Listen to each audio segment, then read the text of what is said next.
যে ব্যক্তি প্রত্যেক শুক্রবারে জুম্মার দিন সূরা কাহাফ একবার পড়বে, আল্লাহ তাআলা তাকে 3টা ফজিলত মর্যাদা দান করবে।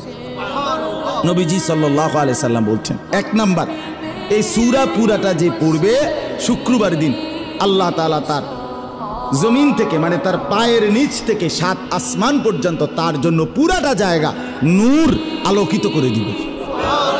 2 নাম্বার, পরবর্তী শুক্রবার পর্যন্ত 8 দিন সে যাবতীয় ফিতনা, যাবতীয় মুসিবত থেকে নিরাপদ থাকবে।